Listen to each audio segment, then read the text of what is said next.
Bonjour à toi, c'est parti pour l'épisode numéro 2 de cette série spéciale. Je pense que je vais même pas mettre d'intro ou d'outro, je pense, pour ces épisodes. Ils seront peut-être même pas numérotés parce que les épisodes suivants qui vont sortir, ils sont déjà tout programmés, numérotés, tout ça. Donc je pense que ça va vraiment être du vrai bonus. Donc on se retrouve pour cet épisode où on va parler de connaissance de soi. Alors je me suis dit, c'est vraiment le sujet que tu maîtrises, Flo. Juste tu parles de ça tout le temps, tu adores parler de ça.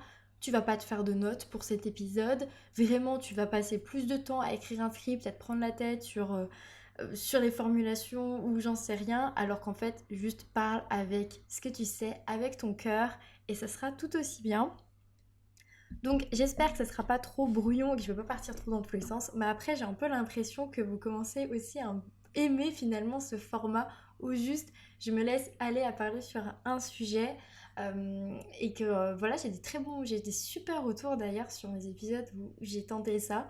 Donc pourquoi pas tenter aussi dans ce petit challenge de sortir encore plus de ma zone de confort et tenter ce format de cette façon-là. Bref, grande introduction pour un si petit épisode. La connaissance de soi, qu'est-ce que c'est? La connaissance de soi, c'est dans le mot, hein, bien sûr. C'est savoir qui on est, se comprendre et surtout, finalement, c'est accepter qui on est. C'est une bonne chose de savoir à quel moment est-ce qu'on est le plus en forme, pourquoi telle chose nous irrite plus que d'autres, quelles sont nos limites, etc. Limites en fait qui nous sont propres, pas des limites qu'on choisit, mais des limites qu'on vit, qu'on ressent. Tout ça c'est déjà super. Mais souvent, le problème, c'est pas le fait de savoir qu'on est plutôt du matin ou plutôt du soir, hein, pour faire un exemple un petit peu grossier, c'est d'accepter qu'on est plutôt du matin ou du soir. Et ça, c'est finalement, je trouve, le plus gros challenge. Avec le fait de s'observer. La connaissance de soi, ça va de pair avec l'observation. Et l'observation, parfois, surtout au début, quand on se lance dans cette grande aventure d'apprendre à se connaître, eh bien, une observation assez passive. On en a parlé énormément avec Céline dans la série spéciale pour C'est ma priorité sur le podcast de l'importance de s'observer et de l'importance d'apprendre à se connaître. Donc là l'idée c'est pas de venir te rabâcher toujours les mêmes infos, quoique parfois il paraît que c'est la répétition qui fonctionne le mieux. Et aussi surtout parce que j'ai fait un épisode dédié sur la force de la connaissance de soi au tout début de ce podcast. Et si tu ne l'as pas déjà écouté, eh bien c'est l'épisode numéro 1. Voilà. Donc tu peux pas le louper en fait, cet épisode. Et donc en fait c'est un petit peu un fil rouge dans ce podcast, dans Libre à toi, la connaissance de soi, tout autant que le bien-être ou que l'organisation. Et donc dans cet épisode, j'avais pas envie, encore une fois, de te rappeler, de te dire toujours les mêmes choses. Mais en même temps, euh, j'ai toujours l'impression qu'on peut dire énormément de choses sur ce sujet parce que c'est un sujet qui est super vaste. Je vais me concentrer, là, dans cet épisode, sur le fait concrètement de comment, eh bien, apprendre à se connaître et comment concrètement, eh bien, accepter ce qu'on apprend. C'est exactement ce que l'on fait en profondeur, main dans la main, dans la colo de l'orga, ce qu'on va travailler ensemble avec des outils et un vrai accompagnement. Et là, ce que je te propose dans cet épisode, c'est un petit peu l'entracte, un apéro, et puis te donner l'envie d'aller plus loin par toi-même ou à travers la colo de l'orga, bien évidemment. Donc comme je te le disais, la toute première étape, c'est de t'observer. De t'observer un petit peu comme un ou une scientifique dans son laboratoire face à un événement particulier, d'imaginer que tu es là, que tu prends du recul sur ta propre vie et en même temps de prendre du recul, de temps en temps, tu sors la loupe pour grossir certains points. Pour t'observer, tu as plein de façons de le faire. Dans notre programme, c'est ma priorité. Céline avait même créé un cahier d'auto-observation pour pouvoir en fait te guider dans cette observation avec des questions et des catégories bien précises à observer. Donc je t'invite eh bien, si tu en as envie, à prendre un carnet ou tes notes de ton téléphone et à faire des petits journaux de bord pour justement, eh bien, noter des informations importantes dans ta journée. Dans l'organisation, ce qui nous intéresse, dans créer un équilibre de vie qui nous convient, eh bien, c'est les points à peu près suivants. C'est le fait, eh bien, de savoir quand est-ce que tu te sens le plus en forme, avec le plus d'énergie dans ta journée, quand est-ce que tu te sens de la meilleure humeur aussi dans ta journée, quand est-ce que tu es plus d'humeur sociale, plus d'humeur à rester seul, plus d'humeur à apprendre ou à te divertir. En fait, c'est un petit peu découper ta journée par zone, par moment, par émotion, par ressenti, pour que tu puisses mieux te comprendre et pouvoir par la suite, parce que c'est le but d'apprendre à se connaître, de s'observer, c'est que par la suite, c'est t'organiser en respectant ce qui est déjà naturel chez toi. Je t'en parlais dans l'épisode précédent, dans l'état d'esprit. En fait, souvent, on se concentre sur des choses très superficielles et on vient après, derrière, s'imposer eh bien, des méthodes, des façons de faire qui ne nous conviennent pas du tout parce qu'on est persuadé que le problème vient de là ou qu'on se raconte une histoire qui nous fait dire que le problème vient de là. Grâce à l'observation consciente, sans jugement, eh bien, tu vas pouvoir identifier qu'est-ce qui est le mieux pour toi. Et donc, identifier tes besoins, tes envies, tes facilités, là où tu prends le plus de plaisir, etc. Observe-toi, sans réellement en fait attendre quelque chose de particulier. Et ne viens pas y mettre le filtre de un tel t'a dit que c'était mieux si on faisait comme ça, ou le filtre de avoir une journée qui rentre dans les cases de ce que tu n'arrives pas à tenir depuis 6 mois. Quand tu t'observes, observe-toi dans ce qui est le plus naturel pour toi, dans ce qui te semble le plus facile, le plus simple. On n'est pas dans une phase où on se challenge, où on cherche à changer les choses. Mais après l'observation, là, on peut commencer, eh bien, parce qu'on a compris pas mal de choses, à changer certains points, certaines habitudes et on continue à s'observer pour voir comment est-ce qu'on réagit lorsqu'on apporte du changement. Si on est réticent, si on est frustré, si ça nous fatigue, si ça nous met en colère, bref. Et à l'inverse, je vais donner beaucoup d'exemples négatifs, mais potentiellement aussi, je l'espère pour toi, quand tu changeras certaines façons de faire, certaines habitudes, eh bien, voir si finalement, t'as pas plus de satisfaction, si t'es pas plus en forme, plus de plaisir, etc. Donc, on s'observe, on commence à introduire des changements suite à cette observation et à cette compréhension. Et puis, eh bien, il y a aussi cette phase, je t'en parlais au début, de l'acceptation. En fait, quand tu vas t'observer, accepte tout ce que tu observes.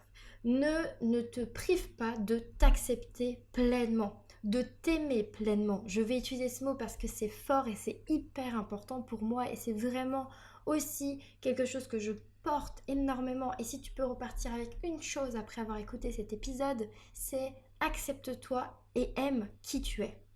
Pleinement, sans limite, sans jugement, sans peur d'aimer le fait que t'aimes te lever à 10h du matin.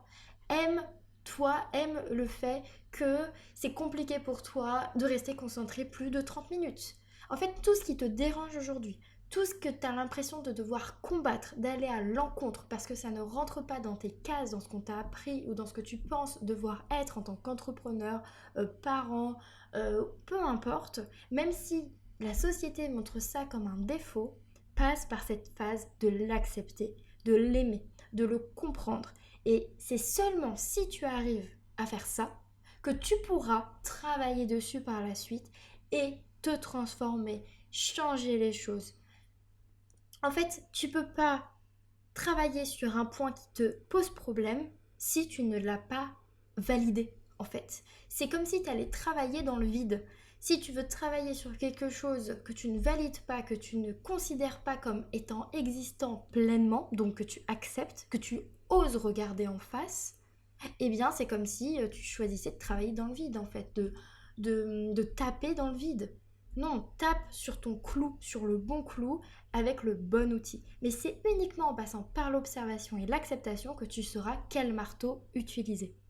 Voilà, ça c'est c'est juste un message énorme et je sais combien ça peut être dur de le faire seul, je sais combien ça peut être long, éprouvant, douloureux et t'entraîner dans des phases très compliquées de remise en question, etc. Et c'est pour ça qu'il y a des accompagnants, c'est pour ça qu'il y a des coachs, pour ça qu'il y a des mentors, c'est pour ça qu'on est là, hein. C'est pour pouvoir accompagner, faciliter ce chemin-là en fait.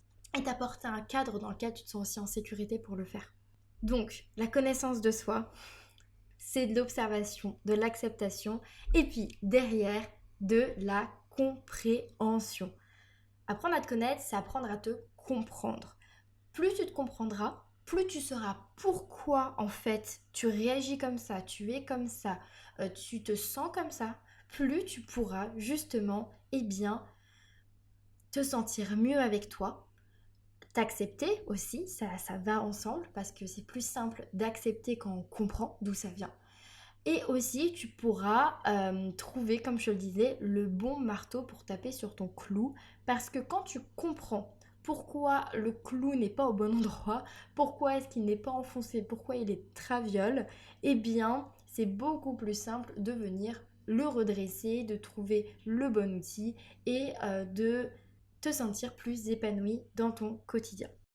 La connaissance de soi, si je te disais dans l'épisode précédent que c'est 40% de ton organisation, voire 50%, voire 60% selon les cas, eh bien, c'est pas pour rien. C'est parce que, selon moi, encore une fois, bien évidemment, et l'expérience que j'ai pu avoir avec mes anciens clientes, les personnes que j'ai en atelier, dans la CC Family ou dans les petits déj Liberté, c'est qu'en fait, quand tu te connais, tu ne fais plus contre toi. Donc tu gagnes en énergie énorme parce que tu arrêtes de te battre contre la personne que tu es. Donc tu gagnes de l'énergie, tu gagnes de la sincérité avec toi-même, tu gagnes de la confiance en toi, tu es plus fier de toi et tu gagnes aussi dans ta communication envers les autres. Parce que vu que tu te comprends, que tu sais pourquoi tu es comme ça, pourquoi tu as besoin de poser telle limite à tel endroit, pourquoi tu préfères avoir un rendez-vous, enfin commencer tes rendez-vous qu'à 10h ou à 14h ou peu importe, eh bien c'est bien plus simple pour toi d'aller communiquer auprès des autres tes besoins et tes envies. Apprendre à te connaître, c'est réellement identifier tout ce qui fait de toi la personne que tu es et tout ce qui te permet de te sentir bien au quotidien. Et je ne te parle pas de réussir tes objectifs ou de réaliser tes projets. Je te parle réellement en fait de te lever le matin et d'avoir une journée satisfaisante la majorité du temps en fait et de pouvoir te coucher le soir en te sentant bien, confortable dans la vie que tu t'es créée. Et c'est pour ça que pour moi l'organisation, c'est une porte pour te libérer et pour ta liberté. Quand tu as une organisation qui te convient vraiment, et quand j'insiste sur le convenir vraiment, qui est faite pour toi, c'est parce que tu te connais. Mais pour se connaître, bien évidemment, ce n'est pas aussi simple que ça et ça demande de se poser les bonnes questions.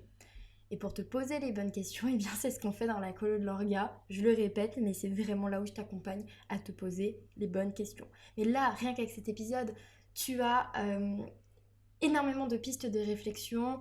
Je t'ai parlé de t'observer, d'accepter ce que tu observes, comprendre pourquoi tu es comme ça. Juste, tu te demandes pourquoi, c'est la bonne question. Majoritairement des bonnes questions, elles ont pourquoi dedans en fait, hein, tout simplement. Euh, et ensuite, eh bien, tu vas pouvoir commencer à te libérer en acceptant, en construisant ta journée et ton organisation selon qui tu es vraiment. En enlevant tout ce que tu pouvais te raconter. Et c'est aussi pour ça que l'état d'esprit et la connaissance de soi sont liés. J'ai l'impression de me répéter, de tourner un petit peu en rond sur ce que je raconte, donc je vais m'arrêter là. Euh, je pense que c'est suffisant pour aujourd'hui. Et j'ai vraiment adoré enregistrer cet épisode, se condenser, vraiment montrer la puissance de la connaissance de soi Je t'ai pas parlé de mon expérience personnelle parce que je t'en parle dans l'épisode numéro 1 du podcast et je t'en parle aussi dans les épisodes, à partir de l'épisode 14 avec Céline. Parce que, en fait, moi, juste apprendre à me connaître et accepter qui je suis et comment je fonctionne, encore aujourd'hui, c'est une bénédiction pour moi et ça change toutes mes journées. Et et ça me permet de me sentir tellement mieux et d'avoir moins de stress, moins de poids sur mes épaules. Mais bon, je m'arrête là parce que, comme je disais, je t'en ai déjà parlé. Donc n'hésite pas si tu veux aller plus loin à écouter ces épisodes. Je te souhaite une très belle journée, une très belle soirée et je te dis à demain pour la suite de cette mini-série. Merci pour ton écoute.